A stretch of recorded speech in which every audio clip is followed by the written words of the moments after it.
Hello, world. This is Kimberly and Connor Tracy over here at Big Red SEO. Hi, Connor. Hey.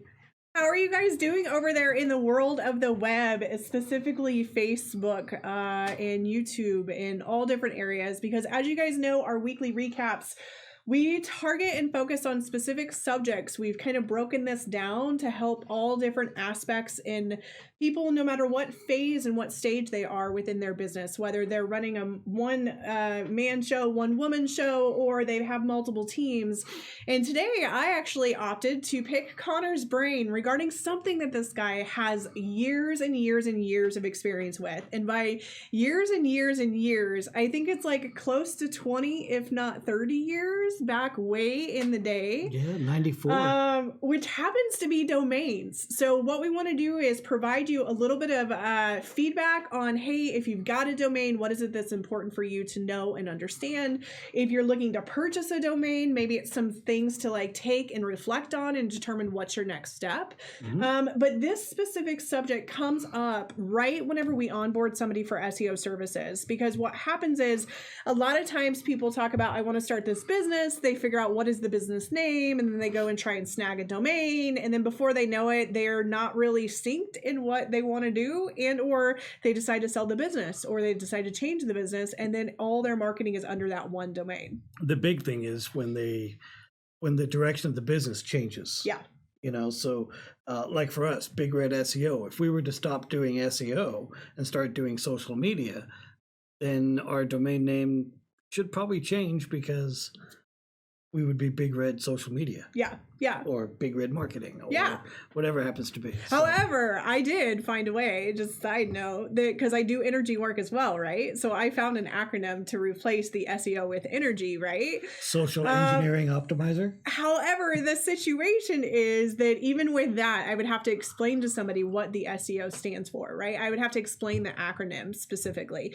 Plus, like in all the years that we would be running the business in SEO and being the domain authority for that specific domain and that specific subject, if I changed it to just energy, Google would get super confused. They would be like, what are you trying to do? Are you trying to energy infuse an optimization process? Well, I kind of already do that, but it's different. And we see that, you know, there's quite a few companies that will have a name or a product or whatever it happens to be, and it means something to most people, but they want it to mean something completely different. Yeah. And that can create its own set of confusion, because you have to teach the person what it actually is. You know, we all know the term Volvo. I mean, it's a maker of a car and all that kind of fun stuff.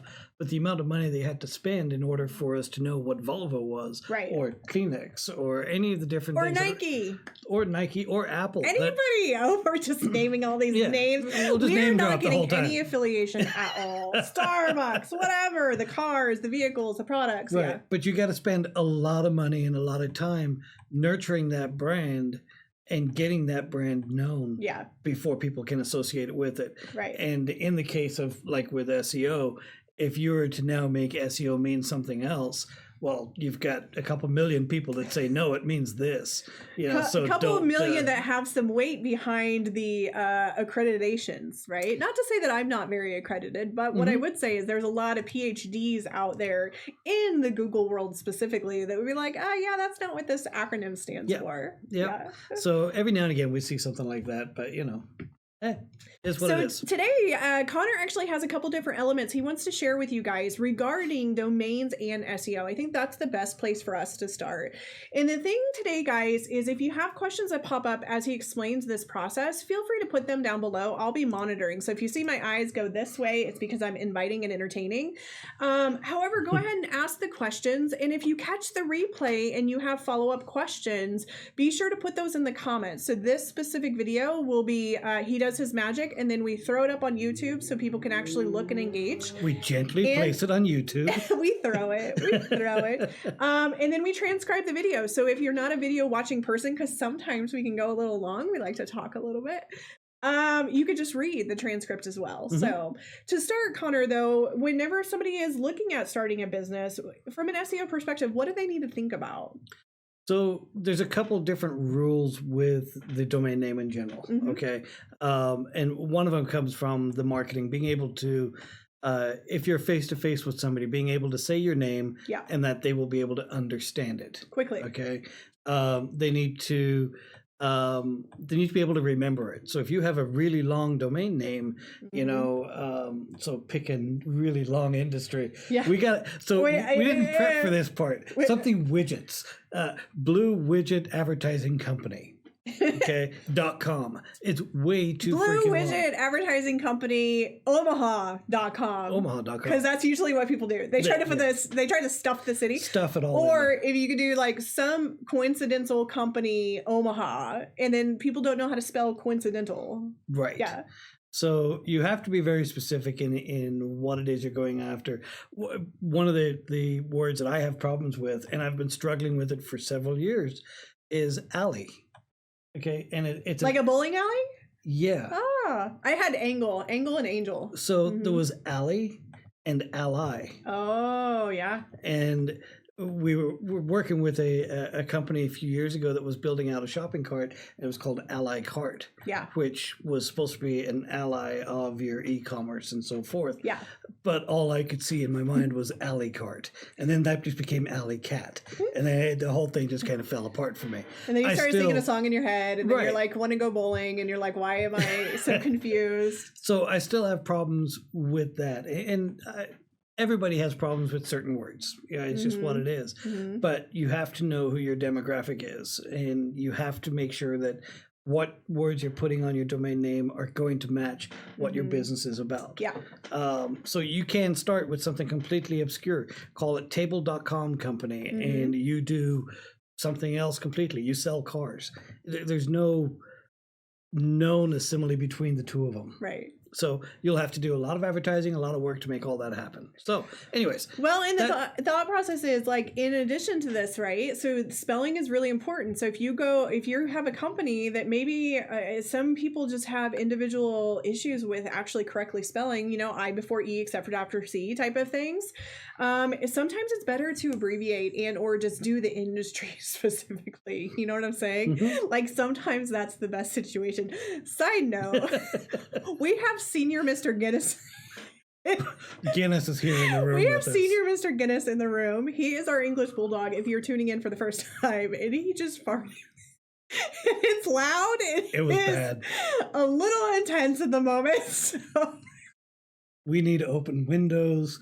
We need like a fumigator in for the whole house. What happened was like a couple minutes before we go live, he's like, him-haws into the room. And I was like, oh, I don't know. And he wanted to take a nap. So anyway, side note, if you see us start cracking up, it's Guinness. Not because domains are hilarious. Yes. Although they can be. Some are, yeah.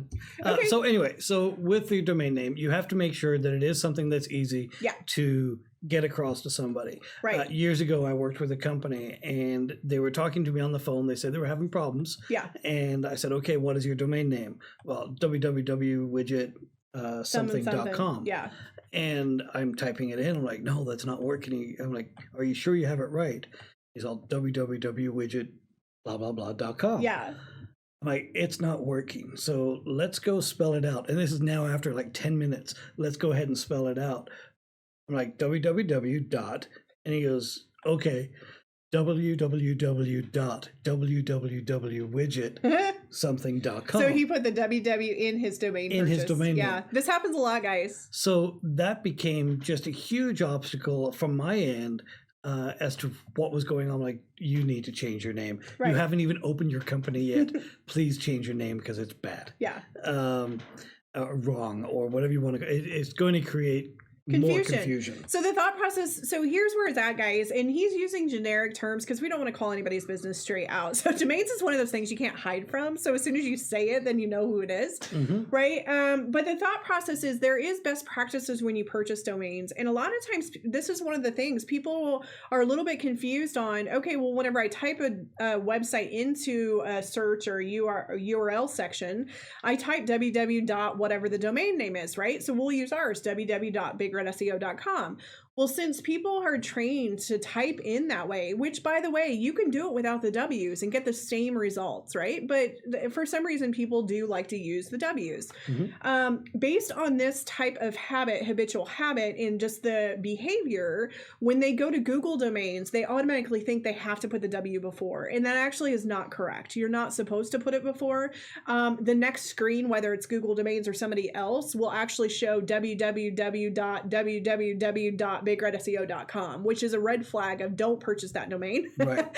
So, because it's not in the correct structure. Right. And the older, and again, this is going back a few years ago, the older registrars at the time didn't have any kind of safety check. Yeah. If you say you want this, they just go ahead and they purchase They just went right through it. And your money's gone. You cannot get a refund. Yeah. It's done. Yeah. These days, there's usually with most of the companies, there's a grace period in there. So if you register something and it was incorrect, usually you have anywhere between 12 and 24 hours to request that to be canceled. Yeah. That being said, other registrars like Google Domains, which is what I use to register names. Right. Once you click buy, it's yours. It's done. You don't have to worry about it. And I'll be in a meeting with a client and they'll tell me, hey, I'm thinking about registering this domain, and we just go ahead and get it right away. That's probably one other big thing about domains. They are relatively inexpensive. Yeah. So you're talking $10, $12, $13 a year. Go ahead and purchase it. If a name comes into your head, go ahead and purchase it. You may not use the domain today. You may not use it in 5 years. I have domains I haven't used in over 10 years, but I still have them because I might use it and I don't want someone else to have it. Well, and here's the thing too, because I see it and I know that domains are inexpensive. However, I would like to sprinkle in a little bit for my own personal thing is you can for sure like get domains and purchase domains, but figure out eventually, whether it's 3 months, 6 months, what is the purpose and the intent of the domain, right? So if you actually don't have a plan to do a redirect or use for marketing, you can, like they classify it as squat. You can squat on the domain, purchase the domain and just keep. So there's a difference. Yeah, there is a difference. So sorry. You can sit on a domain name where you're not doing anything. Squatting on a domain name is you taking a domain from somebody else and then holding it almost like a ransom, right? So to try and make money out of it. But purposely doing that is against, depending, it's against copyright terms, against trademark services, things like that. So. And there's an interesting case on that just came up the other day. Well, I'll talk about that in a bit. Yeah, for sure. So the wrong terminology there, right? But my whole thing is like you can get to where you're spending $200 to $1,000 in domain names, but if you're not using them or you don't have the intention to use those, it might not be the ideal to have those. So what I'm saying is don't just collect domain names to collect them. Now, I've had you snag, I'll be driving and I'll be like, hey, grab this domain because I got the download of the thing of where it's going to go. And granted, that might not launch until 6 to 12 months from now.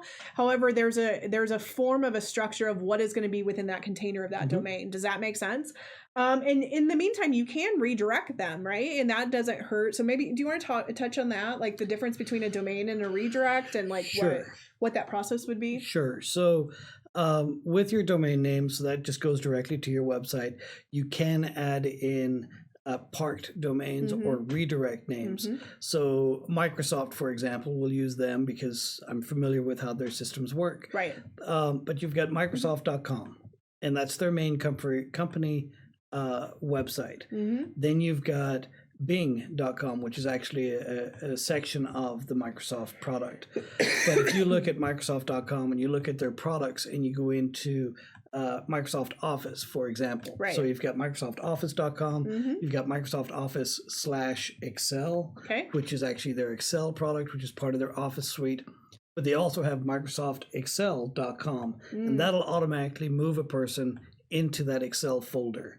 So it's a great way of being able to use a domain to land a person on a specific section of your website. Right. Okay. So those are generally in redirects.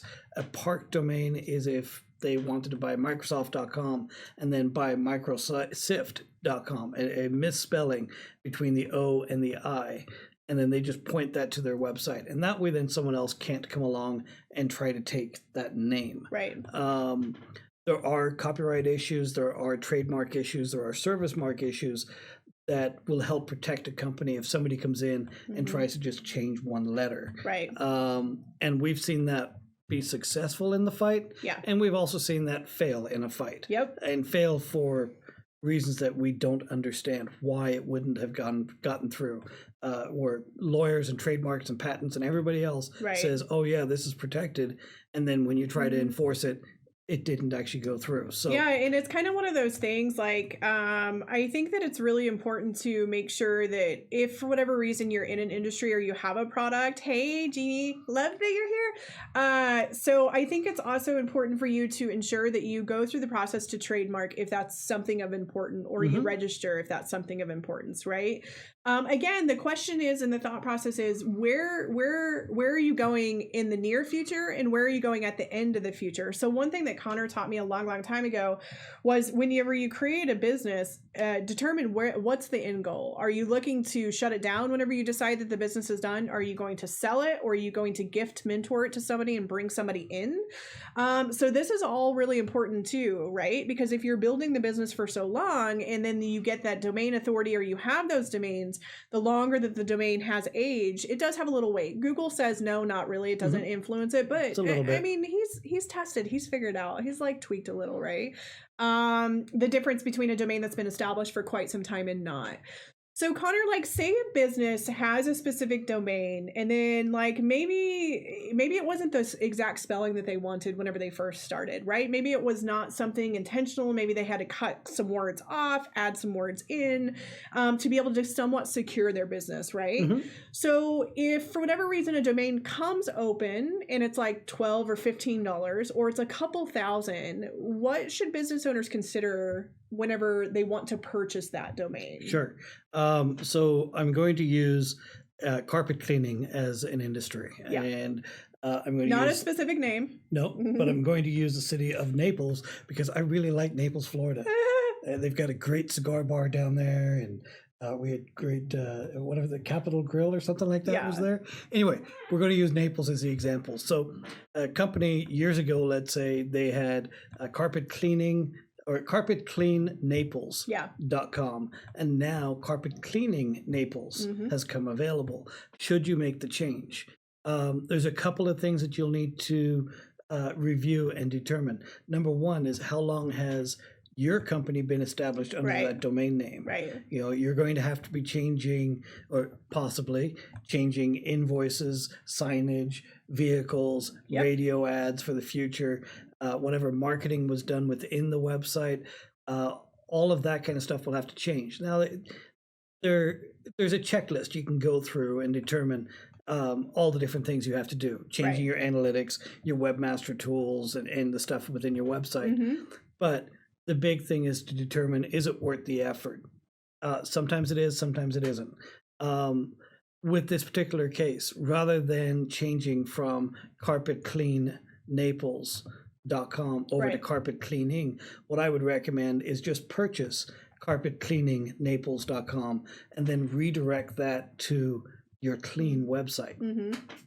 So no matter what happens, if a user goes to the website, either the clean or cleaning, they land on the same page.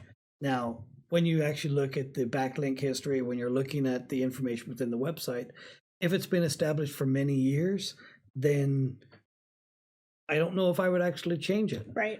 But if the word clean versus cleaning gets more searches, then that's another consideration. Yeah.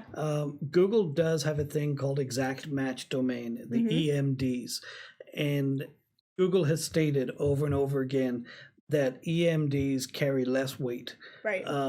That doesn't mean that they're not valuable or that you shouldn't get them. They just don't carry a ton of weight with SEO. From my own experience and from our own testings that we have done, it makes a huge difference. You know, you can rank a website like carpetcleannaples.com. You can rank that within a couple of weeks, couple of months, if it's an exact match name. Right. More of what Google was going after was the websites like the money or your life type of websites. Yeah. So where you're talking about buylittlebluepills.com, right, or buy now or something like that, those exact queries would be deflated from Google's end of things. So would I change the domain? Probably not. Yeah. But it's going to depend on how much search volume is behind it. We have worked with a client recently that they had a domain name. They've had it for 14, 15 years. They let it expire a year ago, and they then basically had to change for a brand new domain. Yeah. And they ran that new domain for about a year. And whoever purchased their old name didn't renew it, so they were able to re-snag it back. So they were able to regain this domain that had a legacy for 15 years. And the first thing we did, the moment we got that purchase back, hey, you need to change everything about your website and change it back to the old name. But the thought process with that is and then really quickly for those that are not technical. So if you decide to change your domain name, whether it's in your marketing or not, like it's okay. Like you don't have to. So if you have marketing material out there that has a specific domain name, we would recommend to take that old domain and redirect it to your new domain, which is your primary, right? That marketing material and all that stuff can stay out there. You actually would want to continue purchasing that specific domain, paying that fee, redirect it to your new branding or your new vanity URL or whatever you want it to be, right? Yep. So the thought process with that is you're not necessarily losing anything per se, but there is some technical cleanup that does have to happen, right? So like prime example is, say you decide to add the city that you're located in to your main domain and you make that your main domain. Well, cool. Do you change your email addresses that you send to your clients as your primary, right? So you briefly touch base about that at the very beginning, but there's multiple different layers in it, right? The other thought process too, if you're in a business that offers a service specifically, less of a product, but a service, like if you're a consulting business versus a coaching business versus a transformational something, it's really important for you to do the keyword research behind it to figure out what is the best way, right? So you had briefly talked about exact match domains, but you can also create a domain that has keywords in it. Now you're going to get some kind of a bump. I wouldn't expect a whole lot of a bump, right? There's different people believe it works. People believe it doesn't work. I believe it works. Kim doesn't. There's some testing. There's some I've done testing. Kim hasn't. Jeez, guys, like he's just like throwing me under the bus. So the thought process is like, if you had 10 grand to put on black to have a direct, exact domain, what I would say is don't put all the way to 10 grand on the fact that it's going to work, right? So like if somebody's selling a domain, you're like, oh my gosh, that's an exact match. And they're selling it for 10 grand, 2 grand, whatever it is. If it's more of a chunk than what you're used to, you're looking to invest, it's worth looking behind the scenes to figure out, is it going to give you any weight? And believe it or not, you can do that. So yeah, we have assisted in the past with clients that are purchasing domains that somebody else owns. And the number one thing that we talk about when doing that is to set up an escrow account. Right. So a lot of the domain registrars will allow, or they will assist with the purchase. But you want to put the money into an escrow account, just like if you're buying a business. Because if that falls through, you want to be able to get your money back. It costs $100 to set up the escrow account. So if the domain name you're purchasing is $500, may or may not be worth doing an escrow on that. Right. If that domain is $1,000 or $2,000 or $12,000, then probably want to get an escrow just in case. Yeah, so the thought process, I'm glad you brought that up, because here's another thing, right? There's the escrow. No, you're live. I'm in a different section. So there's the escrow, right? So the process. But then in addition to that, right? Like if you get an email from somebody saying a domain's for sale, that does not necessarily mean that it's valid. And that's a thing to talk about that's kind of really unfortunate that it happens. And this is one of the things to hammer home for Conor in the fact of have a escrow account. So like the thought process is if you go looking for a domain, or even if you get an email that says this domain's valid, you can find a way to look at it to figure out, is it really up for sale or not? And if it is, what is it going for? Establish a different account, never put money directly in somebody's PayPal, never give that and click on a Square account, never give your payment information. Never write a check unless it's been validated in the fact that they are the company. There's actually individuals out there attempting to sell domains that are really not for sale at all. It's unfortunate that happens, but if it's like that coin term that Conor uses, if it's too good to be true, make sure you research it. Yeah. Right? Yeah. The other thought process too is sometimes what happens is individuals will email and they'll say, hey, this domain gets this much traffic each month, or you have the ability to get this much traffic. And they weight the value of the domain off of that. Well, the thought process is if that is true, it does get traffic and there's a built up online presence and stuff like that. Once you take it over, you're no longer doing whatever marketing was in the background of what they did, because it's a completely different company, completely different scenario. So just because you purchase the domain doesn't mean it's going to stay in that same value, volume, lead generation, all that stuff. Does that make sense? And in particular with that, generally what they'll do, they'll sell the domain, but not the content on the website. And the content is what drove the traffic to the domain to begin with. And it's unfortunate that it happens, but there's some ways to get around it, right? And then the other thought process too is when you're thinking about like how you want to grow, maybe in your business website, the way you structure it, maybe you have different domains go into different pages. So do you want to explain that real quick? Yeah. Well, that was kind of the Microsoft Office, Microsoft Excel, Microsoft Outlook.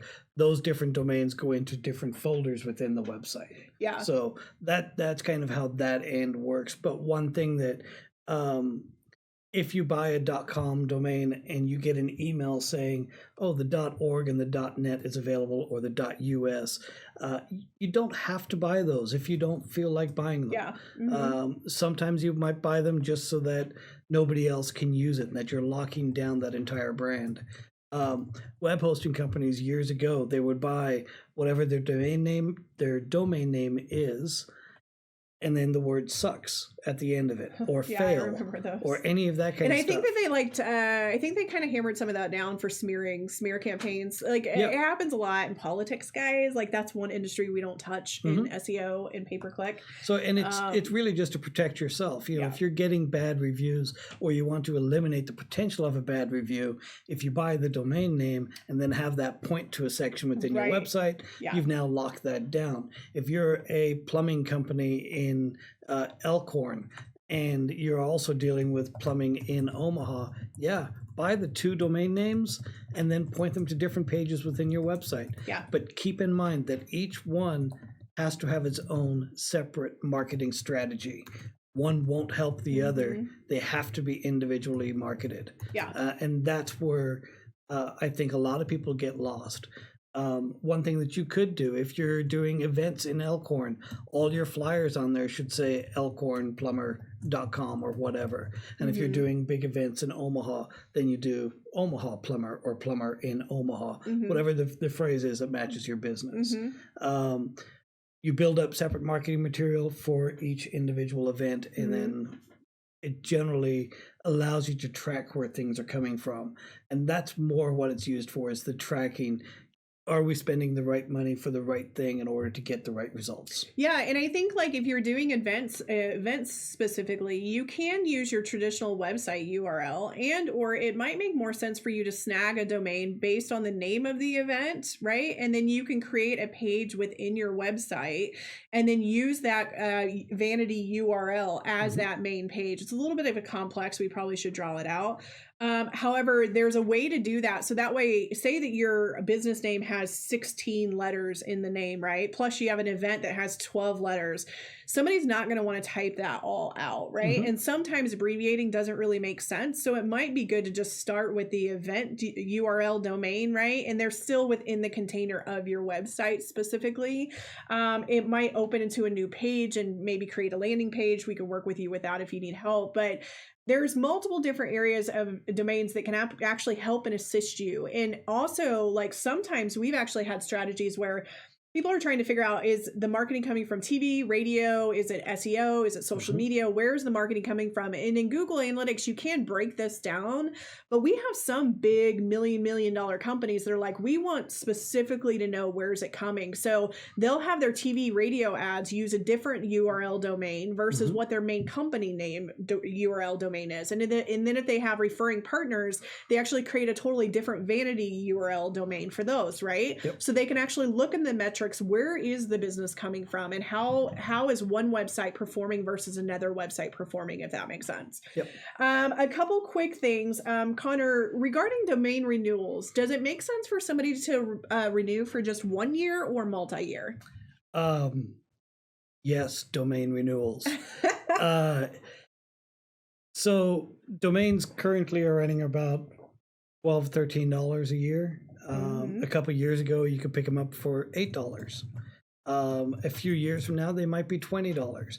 So does it make sense to renew for multiple? Sure. Yeah. If you have the money in your pocket and you know you're going to keep onto that domain name for a certain amount of time, go ahead and just do it. That way you don't have to think about it. Okay. Right. So that would be my recommendation there. Now, I will let you know that I am 100% guilty. Not, 3 days ago, 4 days ago, my domain, ConorTracy.com, expired. Yeah. And Kim was getting the renewal notices, and she was forwarding to me. Yay! He acknowledged I forwarded him. And I would see it and like, I got to take care of that. Yeah. Let's go ahead and hit delete for now. You guys have been there. Yeah. I'll get to that. Yeah. I'll get to that. I'll get there, finally. And then it expired, and then she sent me a note and said, "Did you know it's expired?" And then all my things started just beeping. I have monitoring scripts and things like that I use for different domains. And I started getting email alerts there. I'm like, crap, I didn't do it. Now, the good news is when a domain expires, you generally have a 30-day grace period in which you can renew that domain name before it goes back into the wild. Yeah. Okay. So there's generally a little bit of time in there. Depending on who you're using for your domain registration, they may charge a reconnection fee. Other ones would do it no charge. Right. When I ran my domain stuff, there was no charge on it. We weren't charged as a company, so I never charged the customer. Probably lost out money by doing that, but different story. Yeah. So domains do expire. Go ahead and grab them. There was a story in the news just the other day, and I can't remember the name of the website, but essentially it was a group in Florida. It was an organization that got together 8 years ago. They purchased a domain name, Citizens for a Better City, whatever the city name was, and .org. So they bought this domain name, and for the last 8 years, they've been running a campaign through their website about how bad the mayor is, how bad all the different things are, and that all needs to change. Yeah. Well, last month, somebody let that domain expire, and somebody else came through and purchased the domain name. Deleted, or did not deleted. They put up a new website that said how awesome the mayor is doing, and we love it. Keep going. Okay. There is now a court order, or they're trying to do a court system where they're saying that the person stole or hijacked the domain. They didn't. The domain expired, so they purchased it. Okay. So the secondary part of that was, is it legal to do that from a cyber squatting end of things? So if you're buying a domain name, if you purchase it for the intent of reselling it or making money off of it, that's where somebody would have a case against you. But if in this particular case they just purchased it, they have no intention of selling it or anything else, then technically they just lost the domain name. So it'll be interesting to see how that case plays out over the next couple of months. But that was definitely a Conor tangent. He likes to share information like that because it's just things super I cool. find. And it was interesting because we had already said that we were going to do a domain name thing. And then I see this article come flying through yesterday. Because your phone's spying on you, but that's totally different subject. Okay, so a couple other questions because we're running up on your time. So, so is it better for somebody to have a domain name in their name, or is it better to have that in the marketing company's name? Always have a domain name in your name. Cool. Always, 100% of the time.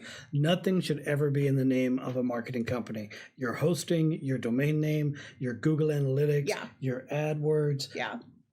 Just like your physical property, your rent at your building or your computers, you wouldn't put those into your landlord's names. You want to make sure it's in yours so that you have control. Okay, and then my next question would be, roll these up, but it didn't work. No, it's fine. So next question would say is like, say that they're in a situation where the marketing company does actually have their information, or for whatever reason that contractor has said, hey, I'll take care of this for you. What way do they pivot and shift to get ownership back? Ask for it. Can you walk them through that whole, like, hey, like, what would the conversation be? Because it might be a little awkward for them to have, like, the marketing person has done it, right? And then they go back and they're wanting to ask, but they don't want to be offensive or defensive. Like, so what would be the right and you often don't want to tip off your web designer that you're going to be leaving them, or your marketing company. Which sometimes asking ownership is not meaning that you're leaving. No, it doesn't mean you're leaving, but that's usually the thought process that goes through the heads of an agency. Yeah. But the way that I would approach on something like that in particular is just that it's the end of the year. You have to get everything in order. Your accountant said this, or your coach said that, and you need to get this information so that you have it. Yeah. So that's probably the most generic way of asking for information. Yep. We're doing actually, we worked with a company a couple of years ago. They do disaster recovery plans. And they come in, they'll do a full audit of your computers, of your business, making sure that your backups are going in right places, things like that. Well, your passwords, your website, all that kind of information, those are all part of your disaster recovery. Right. If your site goes offline, can your business survive? Right. These days, the way online stuff is, it would be a challenge. Yeah, and that's a totally different subject, right? So come all the way back around, guys. Like, the thought process is, it's very traditional sometimes for CPAs to be like, hey, do you have all of your nuts and bolts in a bucket, right? Is it in your ownership? Do you own it? Is it classified as an asset? Type of thing. So some soft conversations, like Conor said, hey, end of year, I'm just getting myself organized, right? The other thought process is you could just say, hey, like, we might potentially in the future decide to sell our business.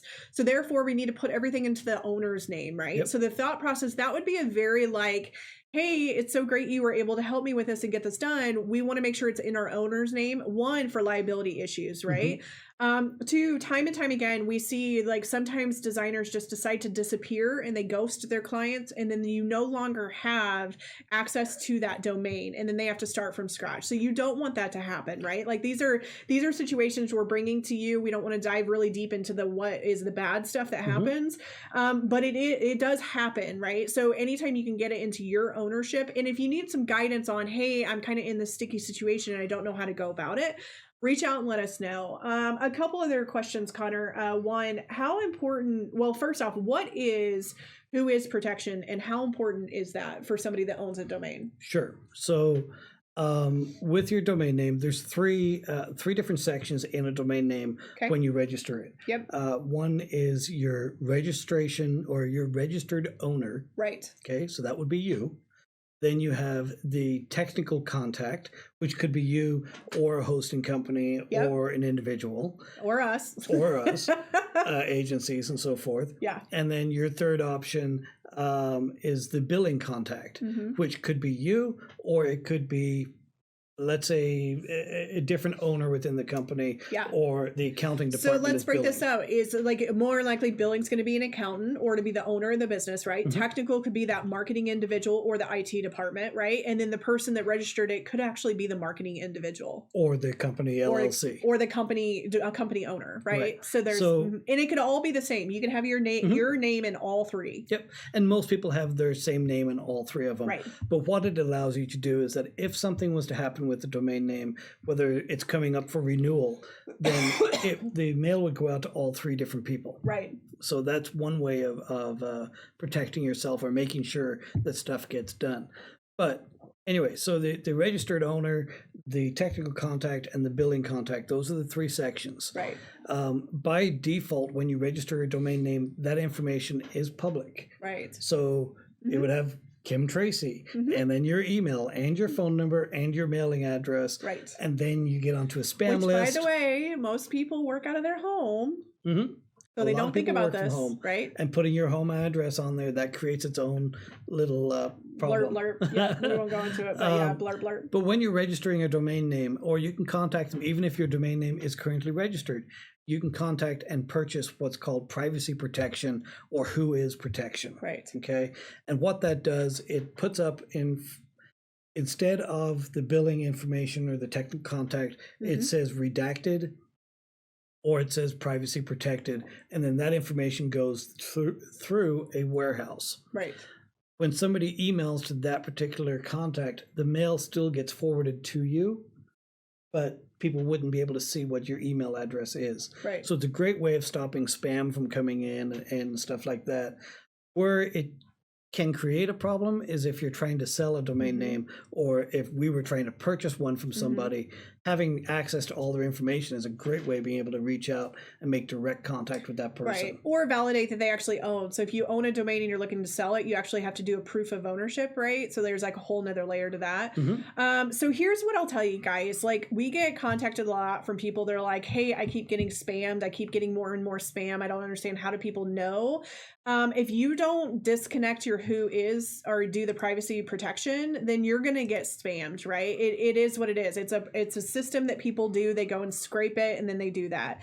The other part too, if you have ever experienced, whether it's you purchase through GoDaddy or Google Domains or wherever you purchase a domain, and then all of a sudden you keep getting emails from website designers and marketing people and all that stuff. Again, you didn't actually select to do the privacy protection, so therefore they say, oh, this person purchased this new domain, and they don't just limit it on one person, one domain, right? So if you bought 6 domains, they're going to email you for all 6 domains, right? It is well worth, I think it was like $3 or $5 a year. It's well worth to do the protection, especially if you're working outside your home and you don't realize that your home address is within those details, right? And with that, a lot of registrars do charge. There are some that offer it for free. Yeah. Google Domains, they offer it for free. Yeah. So just click the button. Good information to know. And you're done. But should you do it, we have had a couple of different clients in different areas where they'll want to purchase a domain, but they may not want to share that they own that particular business. So in here, so there's some sneaky stuff that can come around. So yeah, it might be worth knowing, and it might not be worth knowing. Do your research, right? And if you need help, reach out. We can help you. We have consulting. So 2 more questions here, Connor. And if you guys have any questions that are tuning in live, put them in now, and then I'll get around to you for sure. Thank you so much, everybody, for tuning in. Okay, Connor, so when it comes to the domain names, so people are going to have the domain, they have to have domain, web hosting, and then they have to have a website design, right? Yep. So meaning that you can have domain, you can have web hosting, but if you don't have a design, then it's not going to show anything, right? But for the domain and the web hosting, does it make sense to have it at the same company, or do you recommend them to having it separate companies? What is the suggestion there? Sure. So when it comes to your domain name and your web hosting and your designer or whatever, personally, I'm paranoid about everything on the web. So I like to have things separate. He's PP. Yeah, I am. But I like to keep things separate. That way, then, if the hosting company fails or crashes, or I can't get a hold of them, at least my domain name is with somebody else that I can get a hold of and be able to forward things over. Right. Hosting is a great example. We did experience a couple of years ago with a hosting company that closed their doors overnight and left all of their users just to fend for themselves. Yeah. So making a backup of your website, again, that's part of your disaster recovery plan. Guys, like, make it, like, I just really want to take people to church real quick on this, because we say this all the time and they don't do it. So if you have a website and you have your domain and you have your web hosting, put on your calendar to make a backup at least once a month, and then take the next step of downloading it to your desktop. So you have the most recent copy. Like, we get contacted time and time again for individuals that maybe we did a website design for them a long time ago. Maybe they DIY'd, they had consulting, and they freak out because they didn't make a domain, or they didn't make a backup. They didn't put it on their desktop. Their website went out, or they got hacked, or something happened, and they don't actually have a copy. It happens time. And this is one of the reasons why we say backup, backup, backup, backup. So just put it on your calendar once a month, the 1st, the 15th, whatever it is, make it part of your process. If you can also change your passwords, cool, but we realize some people are attached to the ease of passwords. You can be attached all you want. Change your password. You know, so overall, at the end of the day, it's business. I mean, if your website disappears, what happens? So take the 5 minutes, change your password, make a backup. Yeah. Sorry. And try not to have the password match your banking password and other passwords. Because here's the deal is like when it comes to people getting malicious in websites and getting access to websites that are not theirs, they're really smart and they realize that sometimes people are not as smart. And I was going to say the D word, and that wasn't very kind because people are not D. But the thought process is a lot of times what happens is their website password for their hosting, the domain name will be exactly the same. And that access will be the same as their Facebook account. And then that access will be the same as their banking account, right? And if you gain access to the DNS, the part of the domain name, you can reroute the emails. And then now you can request the different passwords for the different places. Yeah. So anyway, security is a big thing. Like I said, I'm paranoid about it. So I do keep the accounts separate. A separate one for the hosting company, a separate one for the domain names, and then I deal with the web designer from a different level would be how I would recommend doing it. Right. I generally don't recommend that you let your web hosting company and your web designer be the same person. Yeah. Again, for the same reasons. Yep. If they disappear, what happens? Or, and we've seen it over the years with shady companies, where when you try to leave them, they hold everything hostage and say, oh, well, you have to pay X amount in order to keep your website designed. And it's usually not a cheap retainer, guys. It's like in the thousands a lot of times. It's not very cool. Yeah. So in the other thought process too is if you have a company that has that does your hosting in your domain, just kind of nonchalantly, casually ask them, do they actually host the domains? Do they actually do the domains or not? A lot of times what happens is it's outsourced and they're the middleman. So if you can go around and not have the middleman, that's an even better situation, right? There's some laws and situations that happen where, so say you come to us and you're like, hey, my designer, my hosting company just disappeared. And I don't have access to my domain. I don't have access to my web hosting. Even with us knowing what we know and us wanting to help you guys, there's certain shackles and limitations for us to be able to gain access. It's like a privacy thing with the companies. They won't actually give information out. So again, it's better for you to own everything yourself outright. If you don't currently have it right now, cool, clean it up, figure out how to get it into your name, have them prove that it's in your name. Again, you can go to the website whois.com, type in your who is register? Whois.sc. I know for sure that's who I normally use. So whois.com? Yes, whois.com works. That'll work too. They're a domain registrar. So yeah, so whois.sc is what I use. Yeah, so the thought process is type it in. You can put your URL domain. It'll actually tell you who owns the account. Even if privacy protection is there, it'll either say the name of your company or it'll just redact it, right? But have them prove that you actually own the material, right? You own the accounts. Yep. And then the last thing here, which I think we briefly kind of touched base on it, but it's one of the things that come up pretty often. So as you guys know, the internet is growing more and more and more. And what happens is as we have people like you stepping forward, running businesses, having different dreams come true and different avenues of being able to advertise, the .com wordage is actually getting limited. So they come out with these new extensions, right? So Conor, like there's several different new extensions. It's not just .com, .net, .gov, which is government, .edu, which is education. There's .design, there's .coaching, there's .consulting. There's like multiple different dots, right? We own Big Red SEO.dev. DEV right. for developer. So the thought process, Conor, is how much weight is an extension? Like if somebody's looking to buy and then like maybe they are in coaching or maybe they are in design, is it better for them to go .com or is it better for them to go .design if the .com's not available? Like from an SEO perspective, what does that look like? And .coach is there too. Again, it all comes down to how much time you want to spend either marketing or teaching people. Right. So, and by that, I mean, if you, for example, so if we had kimtracy.coach or kimtracycoaching.com. Which is easier to say and which is easier to explain. So when you're talking to somebody, you say, oh yeah, go to my website, kimtracy.coach. And automatically people say kimtracy.coach.com. Right. It's been ingrained. .com has been well, first so off, long. they're going to say Kim Tracy, Tracy. Right, they're going to spell that wrong too.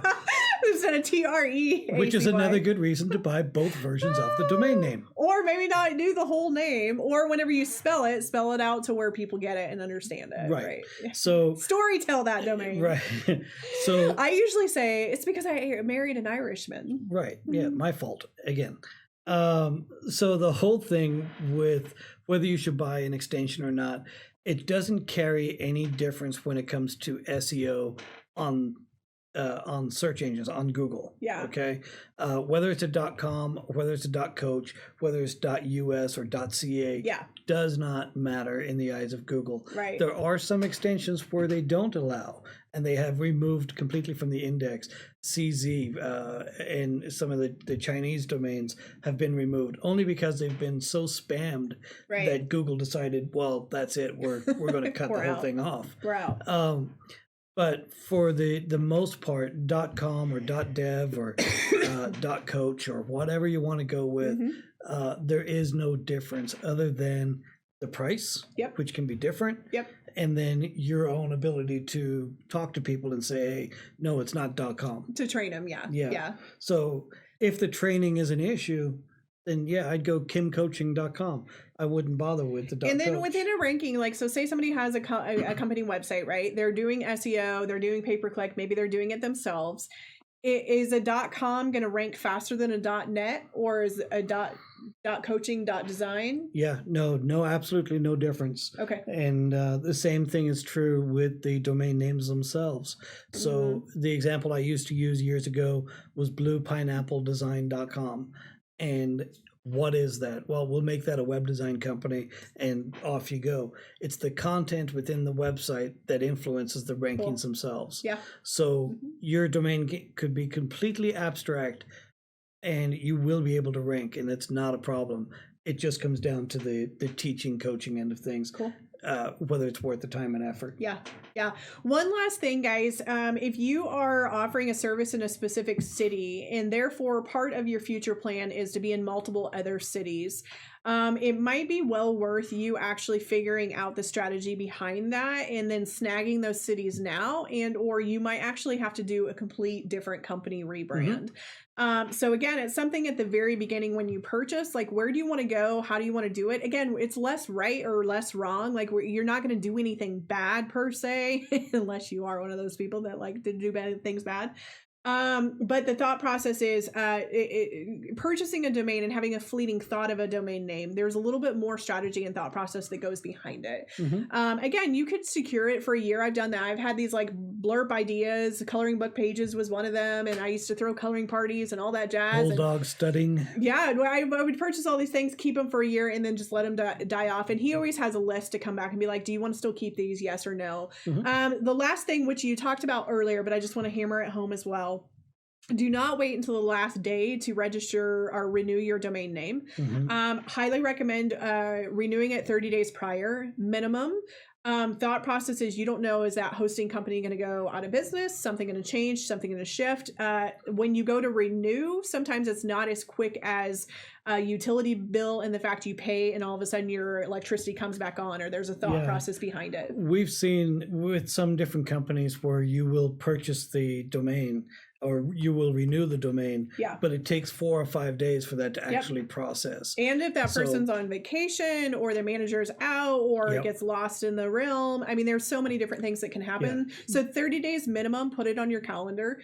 And then what you could do is just have it auto renew as well. If you don't want to mess with it, do the multi-year renewal. We have some clients that renew for 20 years, 10 years, 20 years. 10 years was the maximum. So years ago, and again, another SEO piece, years ago, there was a SEO boost depending on how old your domain name was and how much time was available for the registration of your domain. So if Google saw that your domain was available for the next 5 years or was registered for the next 5 years, then they would give you a little boost in the rankings because obviously you have plans to be around. That boost doesn't exist anymore. That's gone. Right, right. There is no advantage to renewing by 1 year, by 3 years, or by 5 years, other than you don't have to think about it, and you won't lose the domain. Which might be a good enough advantage, right? To like not forget. As long as you remember, in 5 years from now, you better renew it. Put it on your calendar. All right, guys, thank you so much for tuning in. We know that this one was a little bit long, but we thought that it was a great subject to have for you guys. If you have any questions that come up, whether you replay or like join, I guess replay is the only option at this point. Feel free to reach out if you have any questions, right? We're here for you guys. And in the meantime, we hope you guys have a fantastic weekend. And yeah, that's pretty much it. Good job, Connor. Good job with your questions and answers. My throat is so raw. I know. He's like, I don't want to talk that long. But I'm like, you have the nuts, you have the bolts, you have the wisdom and the gems. So cool. Thank you, Connor. Thank you, everybody. We'll chat with you next week. All right, guys. Have a great day now. Thank you.